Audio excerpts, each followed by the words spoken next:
dis-moi un peu, est-ce que ça va mieux? Oui. Oui, je vais bien. Je vais même très bien.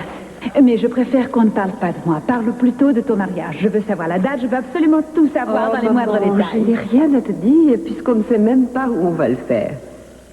Comment? Vous n'avez rien décidé? Mais je pensais que vous alliez vous marier ici. On peut le faire aussi bien à l'intérieur qu'à l'extérieur.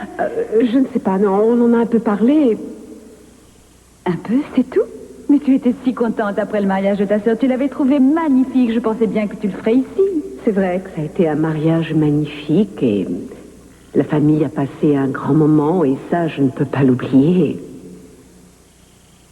Eden, écoute-moi. Ton mariage devra être le plus beau jour de ta vie. Je t'ai déjà dit que ce qui s'est passé avec ton père ne doit pas compromettre ton avenir ni tes projets. Il y a une chose que nous avons encore en commun. Lui et moi. C'est ton bonheur, ma chérie.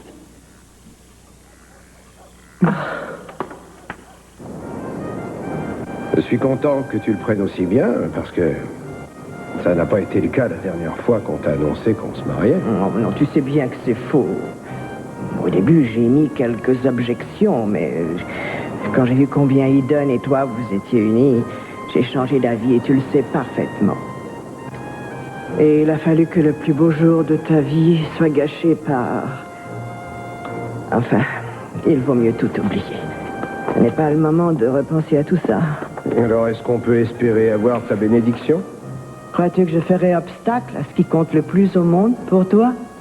Et puis d'ailleurs, Carmen m'a dit combien Eden et toi étiez amoureux l'un de l'autre. Oui, mais je te rappelle quand même que j'ai essayé de m'expliquer avec toi en de nombreuses occasions.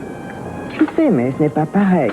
Quand c'est quelqu'un d'objectif et de sensé qui te dit les choses. Oh, Carmen est objective? C'est nouveau, je savais pas. En tout cas, elle n'est pas comme toi. Toi, tu discutes tout ce que je dis, tu n'arrêtes pas. On m'appelle ton père quand tu fais ça. Enfin, passons. D'après ce que ta sœur m'a dit, Eden et toi, vous ne pourrez plus jamais vous passer l'un de l'autre. Mais tu la connais. Elle exagère toujours quand elle parle de toi. J'ai raison, non? Pas cette fois. Alors je vous crois. Et moi, j'ai toujours confiance en mes enfants. Alors, tu nous donnes toujours ta permission? Oui. Mais cette fois, il ne faut pas me jouer de vilain tour. Il faut vraiment vous marier. Oui, maman, on va se marier, c'est promis. Et le lieu? Il faut en parler. Vous allez faire la cérémonie à la mission, bien sûr. Mais pour l'instant, on n'en est pas sûr. Vous n'en êtes pas sûr. Vous n'avez rien décidé. Non, rien du tout. C'est pour ça que je te dis qu'on n'en est pas sûr. Dis-moi, tu n'aurais pas rencontré Guillermo ces derniers temps, par hasard? Si, on est allé lui rendre une petite visite quand on était au Mexique. Ah, je le savais. Je ne sais pas pourquoi, mais je le savais. Mais c'était sur notre chemin. C'était normal qu'on y passe. Il t'a dit qu'Eden allait rêver d'un endroit pour votre mariage et que c'est là que vous vous marierez. Oui, il a dit ça. Cruz, je sais que tu as beaucoup d'estime pour Guillermo.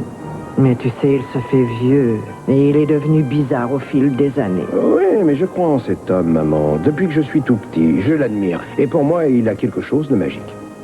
Et je sais aussi que ce que je vis avec Eden est magique. Alors il me paraît normal qu'on choisisse un lieu exceptionnel pour nous marier. Mais si tu te mariais à la mission, ce serait exceptionnel et ce serait aussi intime que si Maman, c'était... tu as donné ton accord pour ce mariage. Alors on ira se marier où on voudra. D'accord? Maman...